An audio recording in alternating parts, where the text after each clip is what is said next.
Ezio Auditore Da Firenze is a Renaissance-born Italian assassin living in the shadow of his family's unjust execution. His sly and deadly demeanor takes him to the heart of enemy encampments and to the tops of guarded mountains in pursuit of knowledge. Ezio's story is complex and inspiring, while its implications span centuries into the past as well as the future. To say his life as an assassin echoes through time is an understatement, and to say he bobbity-boobity-bops to bake pizza pies is kind of racist. While Ezio's contribution to the course of human history likely has little to do with his Italian heritage, his life story is so valuable that 500 years in the future, Ezio's descendant Desmond Miles is highly sought simply for having that assassin's memories within his own DNA. In case you haven't played Assassin's Creed, these so-called genetic memories are constantly recorded in every person's DNA, and thus are passed through generations. Essentially, an ancestor's stream of consciousness is brought to life through a machine called the Animus to reveal past events via these mental recordings. And what of Ezio's memories? What value beyond an epic multiple-decade spanning adventure do they possess? The answer starts simply,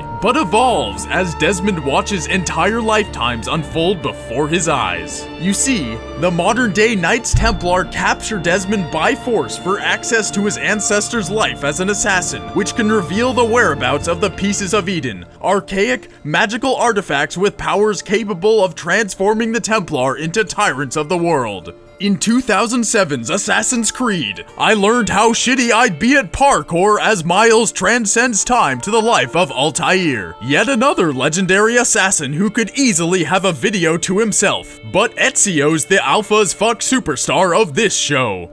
Sorry, Altair. To make things clear, the Templar want the Pieces of Eden to violently enact their so-called perfect world where they conveniently rule it all. A fate the Assassin's Brotherhood passionately fights across the centuries. Enter Ezio in the midst of it all, 17 years old with his father and brothers murdered by Templar treachery. He must assume and surpass his father's place among the ranks of the assassins to uncover the motives of his family's murder and to ultimately relay a cryptic and divine message. On the surface, Ezio is an adamant ladies' man whose actions come from the rage of watching his family die. But he's no hormone and anger-driven caveman. In the depths of Ezio lies a profound and brilliant mind that gives him the intelligence to direct his rage with calculated strategic blows to the Templar Order. This brilliance intertwined with anger is a deadly combination for a history-changing rise to the top, and it's not even his final form. Young Ezio is blessed with the greatest allies and trainers of his time, nurturing his fury and analytical mind into an assassin with the skills and modesty to not only fulfill his fate,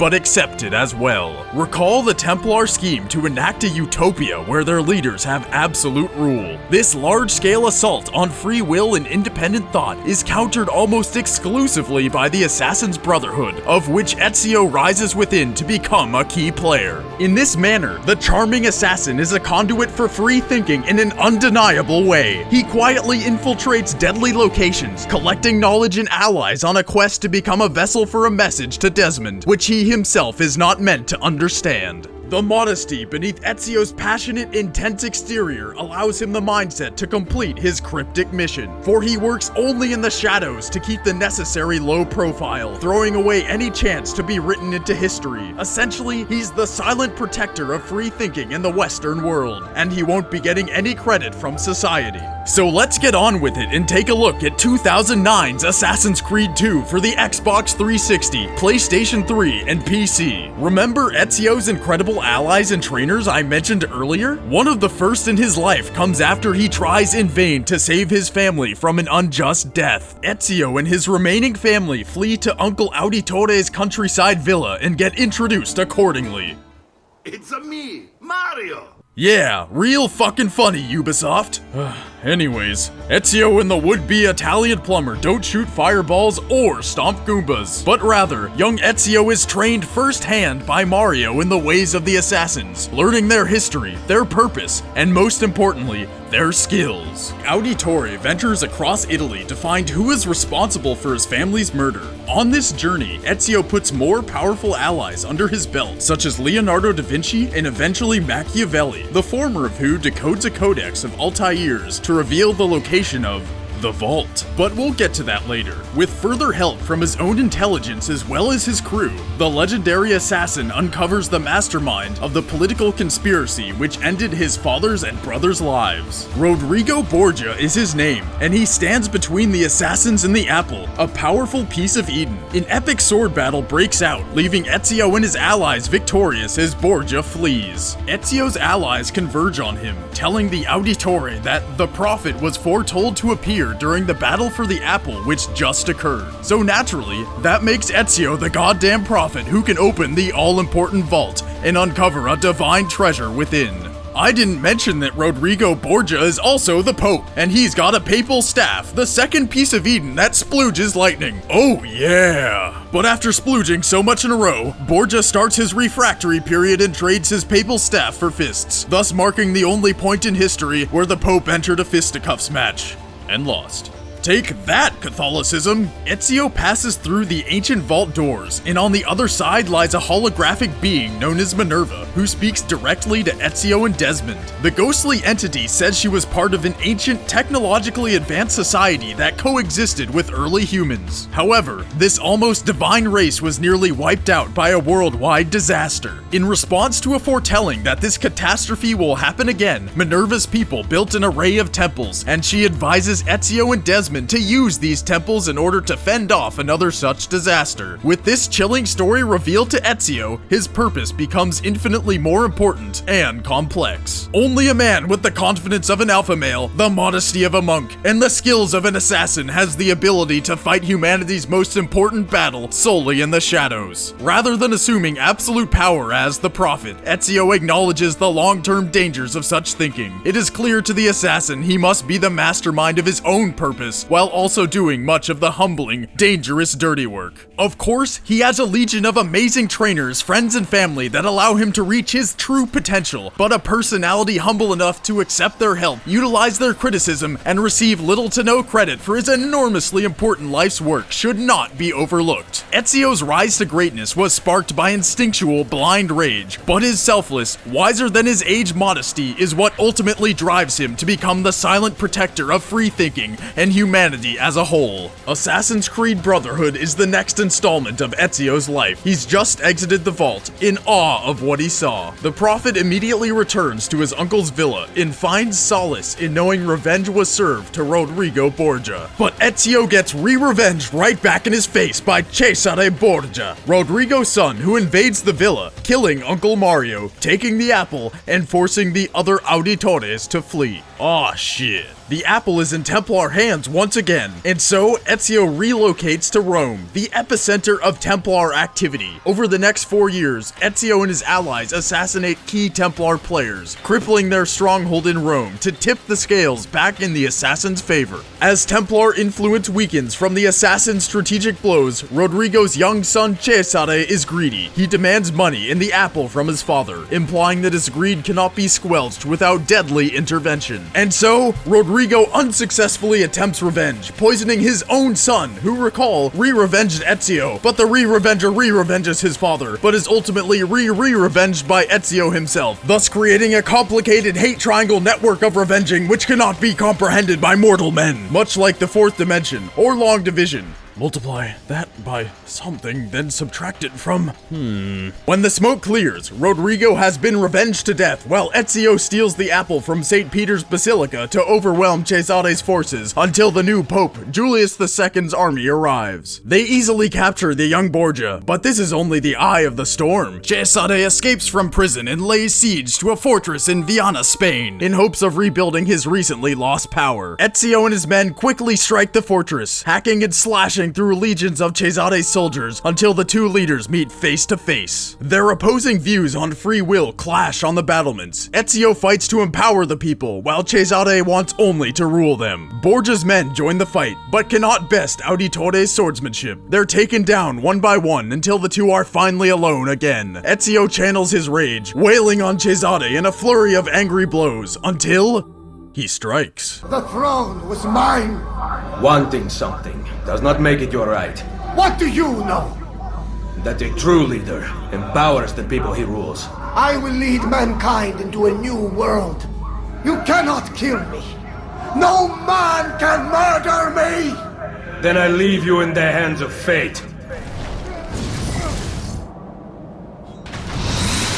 And on top of that, Ezio hides the Apple of Eden in another temple underneath Santa Maria in Araceli. It's okay, I have no idea where that is either, but apparently Desmond and his friends do, because they use Ezio's memories to find the location, taking the apple for themselves some 500 years after the fact. Fortunately, this triggers another being like Minerva to possess Desmond and fatally stab some girl named Lucy. What's going on, you ask? I don't have time to explain that shit. Also, Desmond is now in a coma. Assassin's Creed Revelations is the home stretch of Ezio's journey, his life's purpose being to spread free thinking to society across the centuries, spanning from his own life to Desmond's. 4 years following Cesare's death by Auditore, Ezio travels to the old Assassin's Library at Masyaf to recover old knowledge left behind by Altair. He finds it flooded with Templar. Ezio fights back relentlessly, killing these below-average fighters like they were pretty below average. Yeah, just attack him one at a time. The Templar strategy of choice for so many centuries. So many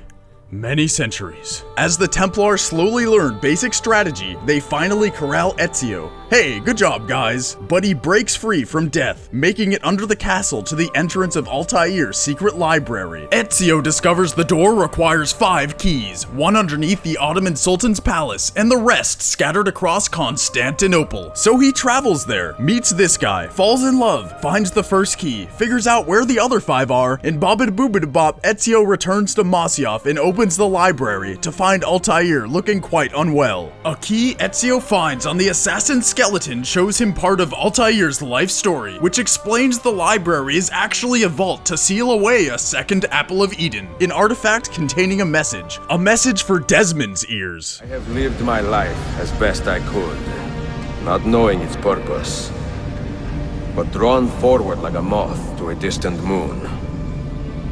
And here at last, I discover a strange truth. That I am only a conduit for a message that eludes my understanding. To spend your life protecting humanity, devoid of recognition from the millions whose lives you've so deeply affected, and for those millions to never know you existed, takes a very special mindset. And to have the culmination of your life's work elude your understanding, denying you the satisfaction of what it's all meant, takes a very special mindset. To have both of these mindsets in the very same assassin is truly incredible. Ezio Auditore Da Firenze is far more than a noble hardcore parkour champion. He is the unthanked savior, a silent protector of humanity whose satisfaction in what he does comes from within, because the masses around him are simply unaware. Such thinking is truly enlightened and runs far deeper than fulfilling the fate you're dealt. It embodies the Assassin's Brotherhood as a whole, doing what must be done for no other reason than keeping the world from falling into chaos. It is why Ezio's friends, family, and trainers propel him to his highest potential, sharing their skills and knowledge to better Ezio and therefore the world, rather than hoarding it for themselves. Ezio's willingness to fulfill and accept his seemingly unfair fate comes from not only the wise teachings of those closest to him, but also his selfless, humble nature which very few possess to his extent. He is the silent protector not simply because of his skills, but because only he can accept its thankless implications. And that's the story you never knew. Don't miss.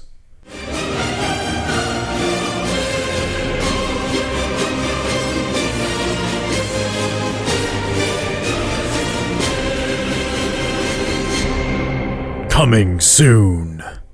Hey everyone, thanks so much for watching. We hope you liked what you saw. If you want more, check out Lara Croft and Master Chief in the upper left, and don't forget to hit that subscribe button down below. Thanks again, everyone.